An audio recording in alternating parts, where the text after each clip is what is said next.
Bonjour à tous et bienvenue dans Téléfoot, l'after. Au sommaire de notre after ce matin, les jolis souvenirs africains de notre invité Hervé Renard, 2 fois vainqueur de la CAN. On s'est posé la question, et si Zlatan revenait en sélection pour disputer la Coupe du Monde? L'interview de Charlotte, elle a rencontré le rappeur Black M. Et puis la célèbre freestyleuse à talons Raquel sera sur notre plateau en compagnie de Was pour une démo en fin d'émission. Au programme également la Minute Basque, l'édito de Bichente et puis la rubrique de Thomas Mekich qui nous a rejoint sur le plateau. Programme très riche, alors on ne perd pas de temps et on débute par notre cadeau. Hervé, retour sur votre première victoire à la CAN en 2012 avec la Zambie, extrait du reportage de Christophe Abel.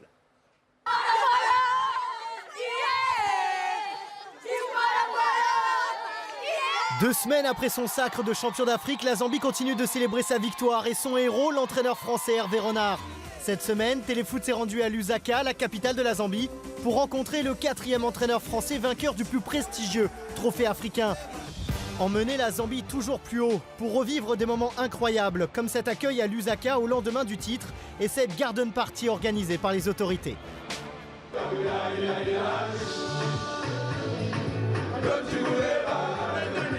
La coupe a circulé de main en main. Elle est aujourd'hui bien gardée dans une valise à la Fédération zambienne de football.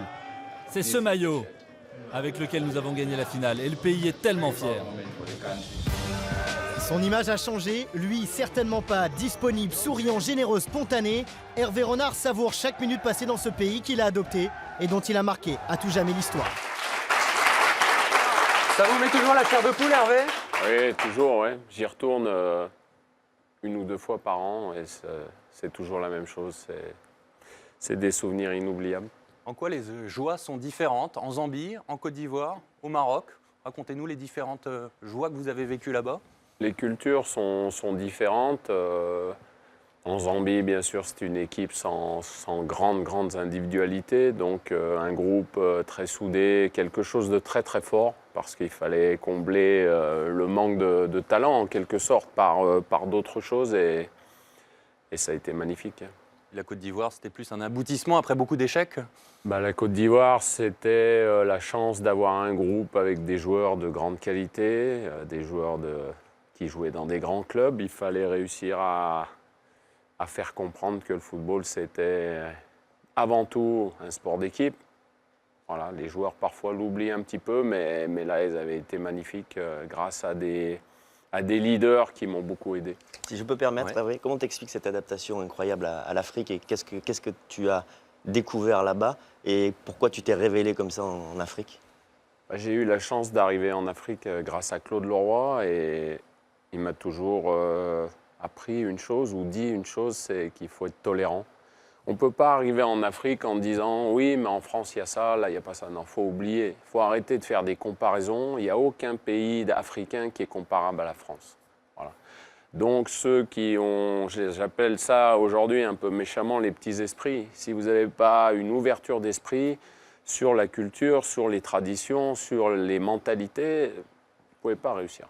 Et beaucoup de sélectionneurs français restent vivre en France. Vous avez toujours fait le choix d'aller vivre dans le pays que vous entraînez? Ouais, moi, je suis bien là-bas. Aujourd'hui, j'ai besoin de cette chaleur humaine, j'ai besoin de cette chaleur La météo aussi, tout court.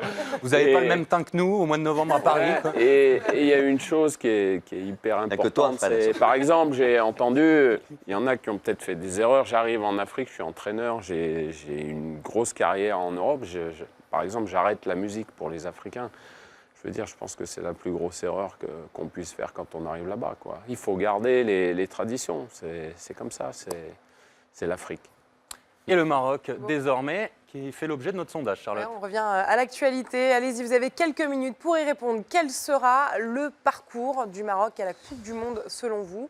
J'essaye de le faire fonctionner, mais ça ne marche pas. Excusez-moi. Ah, vous nous ça donnez le bug. résultat. Oui, non, mais ça ne marche plus le sondage. gens- Bah, voilà, les gens ont écoutez, je vous pose déjà la question. voté. Quel sera le parcours du Maroc à la Coupe du Monde selon vous? Éliminé au premier tour, 8e de finale, quart de finale, demi-finale ou mieux. On peut encore répondre au sondage, donc allez-y. Moi, j'ai vu les chiffres, hein, par contre. Mais c'est pas fini. 57%. Ça évolue, ça va bouger. Ça me on plaît, va ça. passer l'émission après. On va voir ça tout à l'heure, le résultat du sondage. Les tweets de la semaine avec des tweets sur le Maroc, justement. On va commencer avec quelques réactions sur votre qualification sur le Maroc, avec Jamel Debbouze pour commencer. Merci à nos Lions qui a suivi de près la compétition et la qualification du Maroc. J'ai également la réaction de Gad Elmaleh. Bravo, les Lions, vive le Maroc. Il vous avait laissé un petit message ailleurs dans une radio marocaine, je crois. Exact. Après, j'ai une petite vidéo, regardez, ça va vous plaire. C'est une petite performance à l'entraînement au camp des loges entre Neymar et Dani Alves. Alors, c'est une sorte de tech ball, mais sur un tabouret. Pour Neymar, ça se passe en slip et en bonnet, mais ça, c'est un détail. Hein, vous n'êtes pas obligé de le faire de cette façon-là. Mais en tout cas, ce qu'ils font, c'est hyper technique. Essayez dans votre salon avec un tabouret. Vous Et allez envoyez-nous tout les casser vidéos. chez vous. Je pense que ça peut paraître au bêtisier. Une autre vidéo, Fred, vous allez voir, c'est une autre performance de jongle, mais celle-ci un peu plus impressionnante, connaissant le personnage et la reconversion, enfin la blessure qu'il a pu avoir. ça. C'est Benjamin Mendy. Rupture Regardez, ligament croisé au mois de septembre. Il jongle il déjà. recommence à jongler, Vicente, Benjamin. Hervé, c'est encourageant ça au bout de 2 mois. Écoute, c'est très long de revenir d'une blessure. Il n'y a, Ça, pas- 8 il y a mois, pas- généralement. il y a pas de miracle là-dessus. Il faut du temps. Et puis après, une fois qu'il y a la guérison qui est normalement de 6 mois, il y a revenir à son meilleur niveau parce qu'il y a un travail physique à effectuer, il y a des sensations à retrouver. Et en règle générale, il te faut 1 an pour retrouver ton meilleur niveau. Donc on sait très bien que ça va être très difficile. Après, il y a des phénomènes. de Michael Landreau était récupération. revenu au bout de 4 mois. Voilà. Ouais, mais il y a des phénomènes de récupération, mais c'est plutôt l'inverse qu'on voit, c'est que ça traîne un petit peu. Fekir, ça avait traîné, sa blessure, des ruptures des ligaments croisés. On croise les doigts Et on espère pour Il est très Benjamin impliqué, Mendy. Ouais, on y croit. Un dernier tweet. Bah oui, un petit point capillaire, parce que personne ne l'a fait remarquer dans Téléfoot. Mais regardez, il a quand même changé de coupe de cheveux, Antoine Griezmann. À un moment donné, il faut le C'était hier remarquer. pour le derby. C'était hier, Griezmann les s'est cheveux longs. coupé les cheveux en même temps que Bichel. Peut-être qu'ils sont allés chez le coiffeur ensemble. d'ailleurs. Chez le même coiffeur. Chez le même coiffeur, ensemble. C'est pas mal. Il avait Du plus coup- de mieux. teinte pour Vicente. Il n'y avait plus de teinture blonde pour vous. Moi, Et c'est comme, naturel. et comme Frédéric Moi, c'est est, l'Odomer, c'est est un petit malin, il a vu Griezmann et il lui a parlé de ses coupes de cheveux. On a fait un petit point capillaire avec Antoine Griezmann. Écoutez. Cette semaine, on a entendu parler de Julien Doré à Clairefontaine.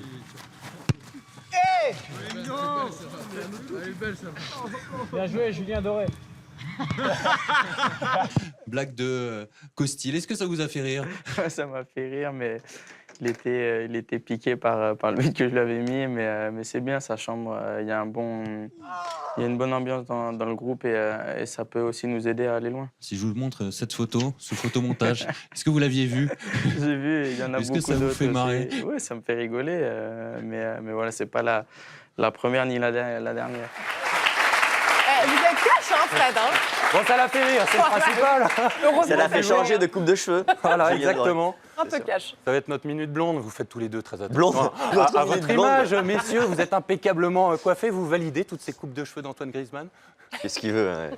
On n'a pas été, dans nos années, on va dire, c'était pas génial non plus les coupes de cheveux avec la petite queue derrière et tout ça. Et on a été J'avais sympa, la Vicente. coupe à la Chris La Nicolo. Waddle, mais j'avais pas le pied gauche. Hein. Le mulet des années 80-90. Plus sérieusement, la Coupe du Monde, on parle toujours de la Coupe du Monde, elle se jouera sans l'Italie, messieurs. Est-ce que vous êtes triste pour Buffon principalement? Pour l'Italie et pour Buffon, pour les deux. Hervé également, c'est un monstre. Quelque part, une Coupe du Monde sans l'Italie, c'est un peu dommage maintenant. C'est surtout dommage, oui, comme on l'a dit, pour Buffon, parce que c'est un grand monsieur. J'ai eu la chance d'aller à Turin, à la Juventus de Turin, voir Mehdi Benatia il y a quelques semaines, et c'est un gentleman. Et son dernier jeu objectif, c'était de disputer cette Coupe du Monde à 40 ans. Ce ne sera pas le cas. Le malheur de Buffon qui fait le bonheur de la Suède qualifiée sans Ibrahimovic. Alors dans notre rubrique fiction, Yacine Enfaoui s'est demandé et si Zlatan revenait pour la Coupe du Monde. Et si Zlatan disputait la Coupe du Monde 2018?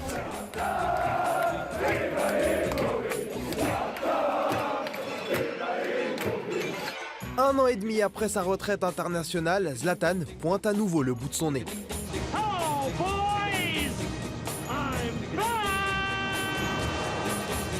Déjà absent au Mondial 2014, Zlatan tweet avec humilité son bonheur d'être présent à la Coupe du Monde en Russie. J'aime pas, je supprime.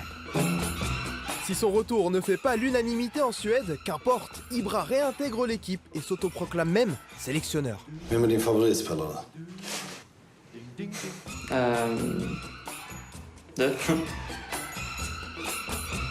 Contrairement à ses coéquipiers, Ibra logera au Kremlin pendant la Coupe du Monde comme un tsar.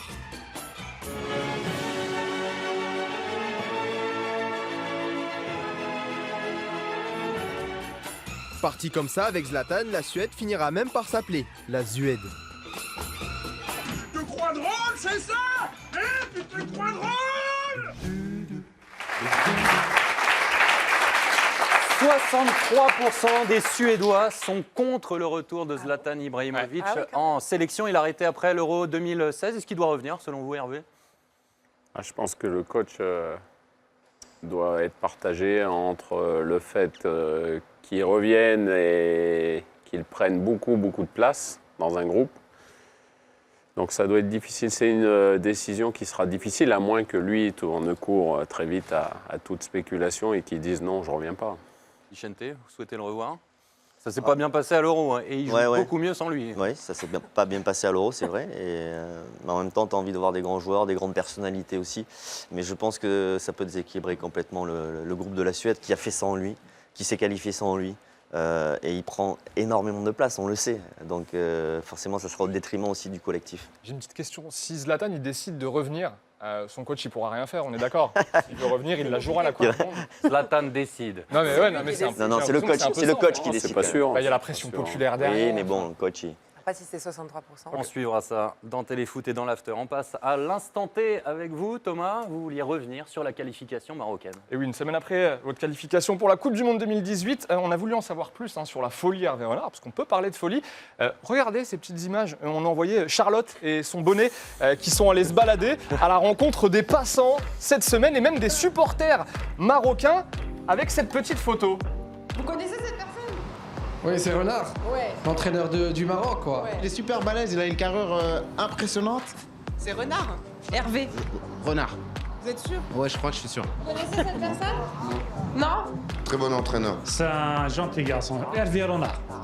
Il a sa petite fanbase, Hervé Renard, et il a même ses groupes.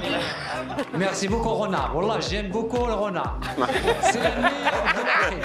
Merci. J'aime beaucoup le renard. Il aime le renard. Je savais pas que ça se mangeait. Bon, c'est cool de qualifier le Maroc. Hervé, encore une fois, bravo. Première depuis 20 ans. Mais quand même, pour vos anciens copains ivoiriens, c'est un peu dur. Regardez. Le passé il nous a fait des bonnes sensations, mais là, cette année, on a vécu un calvaire à cause de lui. Moi, je viens d'Abidjan, donc je suis désolée, mais non, j'ai pas envie de lui parler. Côte d'Ivoire, Walou, Côte d'Ivoire, Vaurien. Moi, je suis marocain. Le type est marocain, quoi. Là, je me suis dit, c'est du sérieux. Le gars arrive à convertir des supporters ivoiriens en marocains. Et puis, j'ai regardé vos confs de presse et là, je me suis dit, il est bon, Hervé Renard. Il est bon. Tout se passe bien. Alhamdoulilah. Alaikum salam. Comme on dit, Inch'Allah. Salam alaikum. Bonjour à tous. Bon, c'est basique, c'est mais il y a du boulot. Non, il y a de la recherche. Et vous avez prévu Kouchil Birrer, Barak Laoufik, c'est les... Bon, la baisse allée. Vous allez vous y mettre sérieusement ou pas? Non, il faut.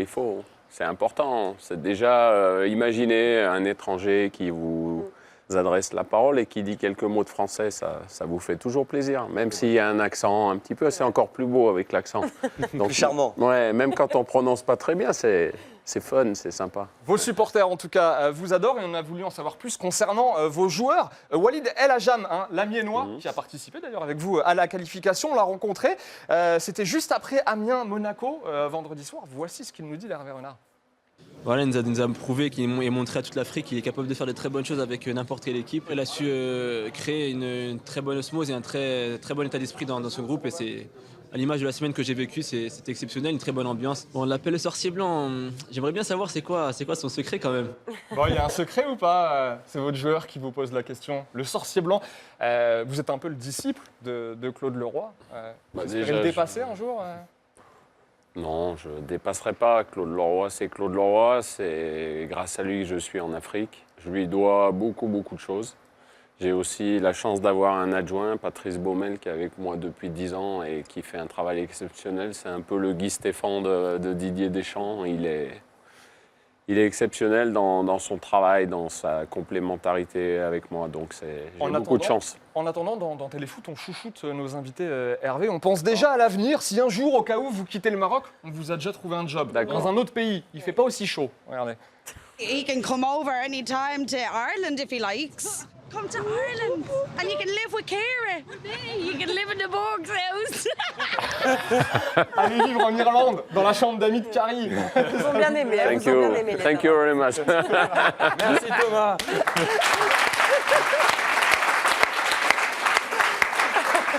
On passe à l'interview de Charlotte. Vous avez rencontré Black M. Oui, des Irlandaises et Black M, oui. Black M, fan du PSG et de l'équipe de France. Ouais, il nous a tout dit sur son lien, sur son actu, son lien avec le foot, PSG, équipe de France et Gérard Piqué également, puisqu'il a tourné un clip avec Shakira.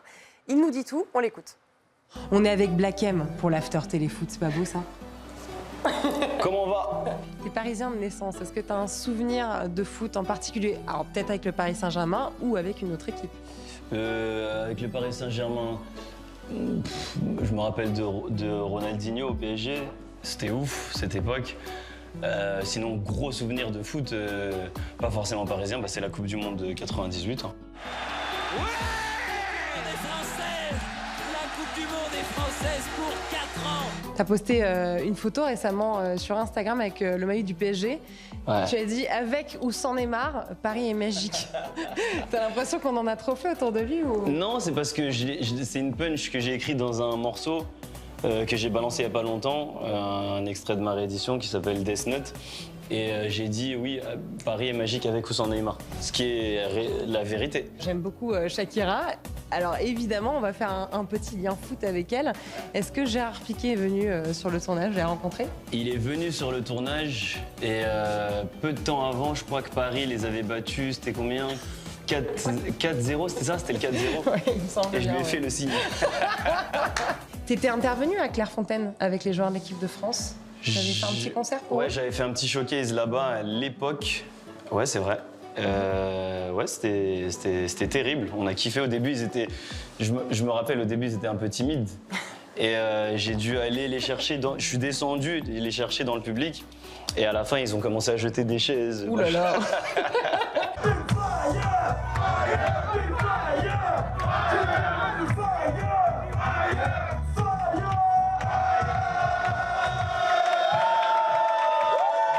Bon là, il y a un son qui sort dans ta réédition, qui sort vendredi prochain. Exactement. Je crois que j'ai l'exclu. Ouais, Ça s'appelle Neymar Mbappé. Cavani, il y a les trois. T'as fait fort. Ouais, il y a les trois, ouais.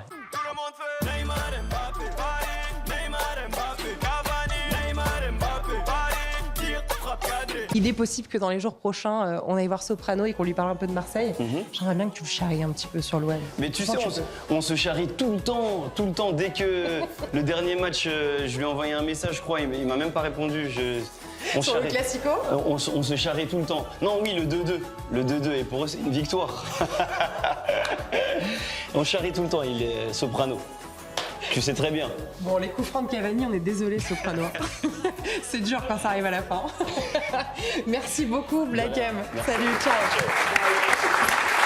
Un grand merci Charlotte et un grand merci à Black M. On passe à la Minute Basque, l'édito de Bichente que le monde entier nous envie. Vous souhaitiez faire le bilan de l'année 2017 des Bleus.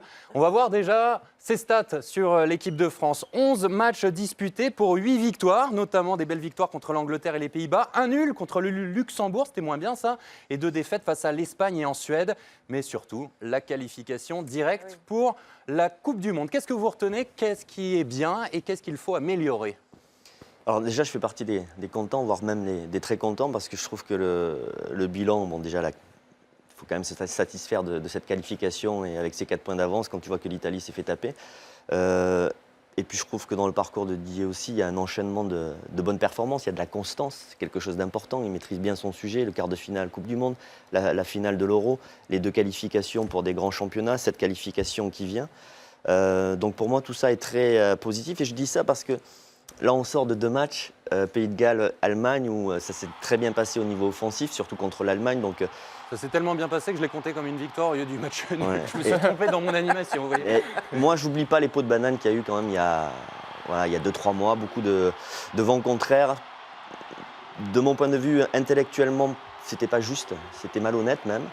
Et donc c'est bien de rappeler un petit peu les choses, c'est-à-dire qu'il y a déjà un amour avec le public qui est un lien qui s'est créé. On le sent dans l'ambiance dans le stade, on le sent avec les supporters qui sont à fond derrière l'équipe de France. On est bien quasiment sur tous les postes, peut-être sur les latéraux on peut optimiser, mais gardien de but, défense centrale, milieu de terrain, on en a parlé dans le téléfoot, l'attaque, le potentiel offensif assez incroyable. La façon dont il a géré les choses aussi, les jeunes, il est prudent. Mais c'est normal d'être prudent avec les jeunes. Il prend des précautions parce qu'il a peur qu'ils se brûlent les ailes. Et je trouve que c'est une attitude à la fois d'entraîneur et puis aussi de manager, de faire attention parce qu'il y a tellement de choses qui se passent autour des jeunes aujourd'hui. Tu passes de l'anonymat total à star mondiale comme Mbappé par exemple. Il faut faire vraiment très attention. Voilà, il y a un petit mélange d'expérience et de jeunesse que je trouve équilibré. Et donc, moi, je suis très content en fait qu'il passe l'hiver au chaud. Il y a les matchs au mois de mars. On ne va pas l'emmerder parce que ces derniers temps, quand même, il en a pris. Il en a pris beaucoup. Et je trouve qu'il faut être derrière cette équipe de France. Il faut qu'elle se prépare dans les meilleures conditions. Et là, je trouve qu'elle a des conditions qui sont idéales pour préparer cette Coupe du Monde. Donc voilà, il a trouvé le juste équilibre et on a une équipe qui est en train de prendre de la consistance et qui, pour moi, fera partie des favoris à la Coupe du Monde, même si c'est un peu en dessous encore de l'Allemagne ou de l'Espagne. On comprend que vous appréciez la gestion de l'équipe de France de Didier Deschamps. Néanmoins, est-ce que l'objectif minimum avec un tel potentiel, c'est pas le dernier carré? Oui, c'est ça. L'objectif, c'est le dernier carré, c'est clair. C'est clair et net. Voilà. Vous trouvez qu'on a été trop dur avec l'équipe de France? Est-ce que vous avez suivi ça depuis l'Afrique, particulièrement le mois dernier? Oui, je suis tout le temps, bien sûr. Après, des détracteurs, il y en aura toujours. Ça fait partie un peu du jeu médiatique aussi. Et puis, il y a ceux qui parlent pour toujours dire le contraire de ce qui Les contradicteurs. Se fait bien. Voilà, ils font un peu exprès, c'est un jeu. Des fois, c'est pour pas se rendre un petit peu intéressant. Mais aujourd'hui, quand on reprend depuis le début, sous l'ère Didier Deschamps, qui mieux que lui peut être sélectionneur aujourd'hui de cette équipe de France? Avec son expérience de joueur, sa carrière, ses titres, son expérience d'entraîneur, sa façon très méthodique de gérer un groupe, tout ça, je pense que c'est le sélectionneur idéal et aujourd'hui, l'équipe de France est une très grande équipe. Allez, on referme notre page équipe de France, mais on reste sur la Coupe du Monde avec le résultat du sondage sur le Maroc. Ouais, on parlait des gens négatifs. Eh bien, écoutez, on va voir ce que ça donne et ça n'a pas trop bougé, mais regardez. C'est 57% éliminés au premier tour et ces gens négatifs, eh ben, on leur dit que finalement ça va bien se passer et qu'ils vont redevenir positifs. On aime bien, ça encourage. Je sais que ça booste en général, non? Ça vous booste un peu? Est-ce que vous comprenez ce scepticisme? Alors en même temps, on peut se dire qu'il y a 43% qui vous voient au moins en huitième de finale. Bon, après, sur les 57%, il y en a 50% qui ne connaissent pas l'équipe du Maroc, ils ne l'ont jamais vu jouer. C'est pas faux.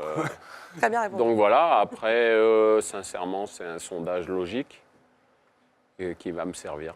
Voilà. Ça vous booste. Vous allez l'afficher dans le vestiaire pour booster vos joueurs, c'est ça, on croit pour nous.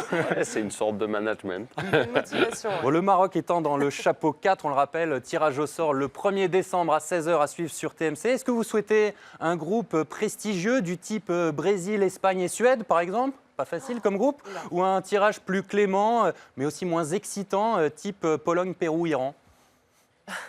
Maintenant, j'ai un petit peu d'expérience, alors pas pour le tirage de la Coupe du Monde, mais pour d'autres tirages. Souvent, quand on est très content du tirage, on se plante. Et quand on pense que le tirage est très difficile, qu'on n'y arrivera pas, c'est souvent là que ça passe. Donc, les tirages, c'est bien beau, ça fait parler, les médias, tout ça. Chacun donne son avis, mais après, c'est la vérité du terrain.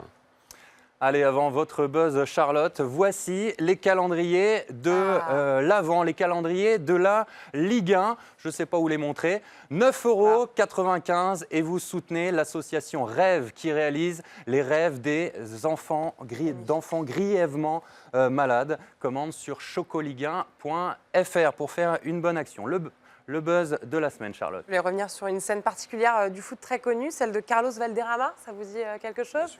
Ça vous parle, Bichente? Ah voilà, septembre 91. Il adorait sa coupe de cheveux, je crois. Real Madrid-Valladolid. Mitchell donc tripote les parties intimes de Valderrama.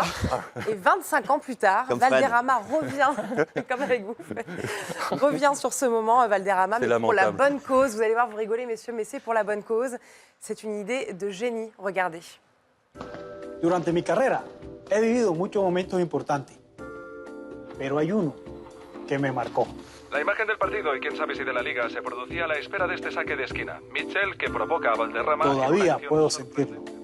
Primero, palpándome el testículo izquierdo, desde la zona inferior hacia arriba, con las yemas de los dedos. Luego el derecho, repitiendo el mismo movimiento. Y una tercera vez para ver si los testículos tenían la misma forma, tratando de encontrar algún bulto. No sentí dolor, pero en un poco me emputé. Si hubiera sentido dolor, tenía que haber consultado al médico, porque así se puede detectar a tiempo un posible cáncer testicular. Por eso, querido amigo, quería darte las gracias por haberme tocado los huevos en 3 simples pasos, como deberíamos hacer todo para prevenir el cáncer testicular. Gracias, Michel. Un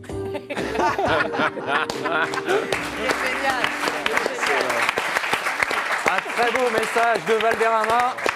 Et on se passera des commentaires de Bichente. Non, mais précis, je parlais de Fred, bien entendu. Il se tripote souvent, en fait. Voilà. C'est lamentable. Lamentable. C'est faux. Je précise, c'est faux. Et puis, comme promis en début d'émission, regardez, nous allons recevoir Raquel. Regardez ces images. Elle est célèbre pour faire du foot freestyle en talons aiguilles. Et elle est accompagnée ce matin du non moins célèbre Was, le français, qui compte plus d'1,5 million sur YouTube. Vous pouvez les accueillir sur ce plateau et les applaudir.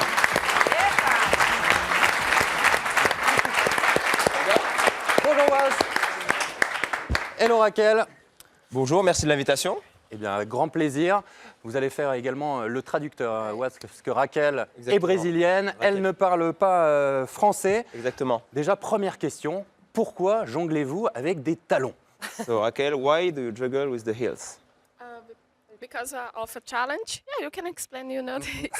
So because of a challenge of a friend of mine, and she told me, you cannot jingle with the heels. So I tried and I did.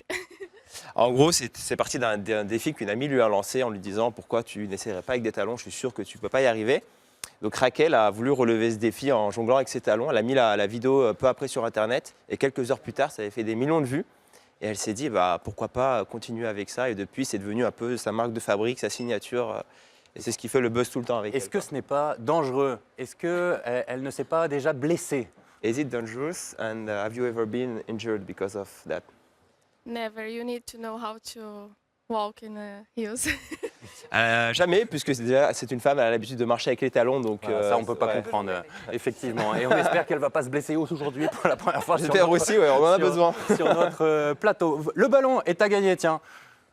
Vous voulez en parler? Si vous partagez, si vous likez la page de Téléfoot l'After, vous pouvez gagner un ballon Spinball. Voilà, à gagner ce matin. Je vous le rends. Was, je vous le disais, vous êtes la star du freestyle sur les réseaux sociaux. Comment est venu ce succès? Star, c'est un grand mot. Je ne sais pas, c'est la passion avant tout que j'essaie de transmettre. Je ne me dis pas que mes vidéos vont forcément faire des millions de vues, etc.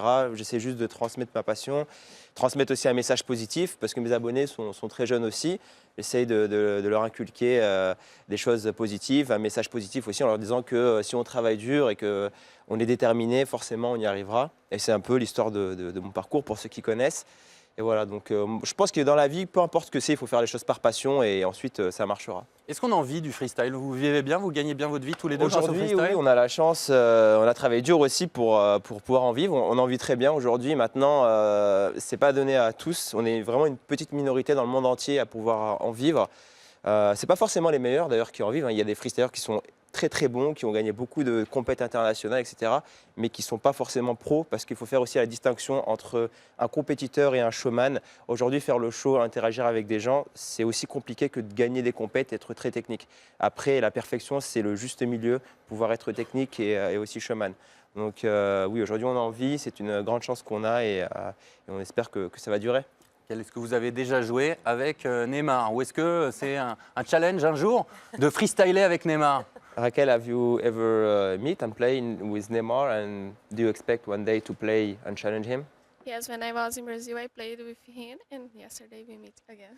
En fait, elle connaissait Neymar quand il était à Santos, when he was in Santos, right? Yeah. Quand il était à Santos, donc avant de venir au avant, Barça. voilà, avant sa grande notoriété.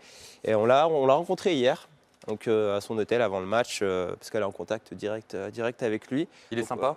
Is it cool? Amazing person. Ouais. Bah, il a l'air vraiment très sympa. En plus, c'était un jour de match, donc pas forcément propice aux rencontres. Et il a accepté de nous voir. On a fait une petite photo, un petit selfie. Et voilà, donc c'était vraiment très très cool, quoi. Ce qu'on a envie de voir maintenant, c'est une démonstration. Raquel, l'espace est assez grand, j'espère, pour vous. Ne vous blessez, Elle va ne juste vous blessez attacher pas ses cheveux surtout. parce que sinon ça va la gêner. Donc j'espère que ça va plaire à tout le monde parce que c'est assez impressionnant en talon. Et voilà, donc Raquel, Alors, vous allez nous commenter sa performance, si vous connaissez le nom de ses tricks, comme alors on là, dit. elle va commencer doucement avec des jongles. Alors, pour avoir essayé avec des grands talons, par curiosité, c'est très compliqué. Vous, Waz, vous avez essayé avec des talons aussi? Oui, c'était un challenge qu'on s'est lancé, Raquel et moi. Je vous enverrai la vidéo. Oui, c'est vraiment très dur avec les talons, ça change absolument tout. Donc là, un petit peu de maîtrise, jongle au sol, ça s'appelle du sit down. C'est une parfaite maîtrise qu'elle nous fait. Et j'insiste sur le fait qu'elle ait des talons et que ça rajoute une très grande difficulté. Très belle maîtrise. Raquel, venue tout droit de Sao Paulo, hein, je précise, qui est là depuis quelques jours en France. Ça fait combien de temps qu'elle a débuté le freestyle? Ça fait 5 ans et ça, je peux vous dire que c'est extrêmement difficile avec les talons. C'est déjà difficile avec des chaussures normales, mais avec les talons, c'est extrêmement difficile. Charlotte a également des talons. On va lui demander une petite démo dans quelques instants. Et là, un petit peu de samba avec la petite touche brésilienne. La petite touche brésilienne. Le ballon n'est toujours pas tombé, alors j'espère ne pas porter la poisse en disant ça.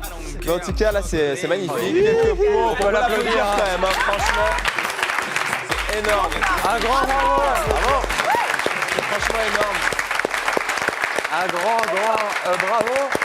Raquel, il y a la fille d'Hervé Renard, Candide, qui nous a rejoint. Il y a Charlotte qui, elle aussi, a des talents. Non, mais attendez. Est-ce que vous pouvez leur donner des conseils? Can you show them Allez-y, some tricks they Charlotte, can learn? Candide. Can you teach them some tricks? She has heels too, so. What do you have to do? Okay, just Attention, c'est très dangereux. Hein. Ouais, C'est pas avec le tibia. Hein. put the ball on it. Et moi, ça me fait peur quand je vois ça. Ok. Ah. Oui. Pas mal. Elle en a fait autant que moi. Samba, oui. Elle en a fait autant que moi quand j'avais les talons. Allez, Attention. Moi, je Candide, sais faire quelque qui n'a pas non plus Attention, les Candide. chaussures adéquates. Oh, la petite culette. Il y a Fred Calange aussi le soir qui se balade dans le talon. Petit spinning sur la tête. Oh, mais... Voilà. Bravo. Hein. Franchement, Eh ben, un grand bravo. énorme respect.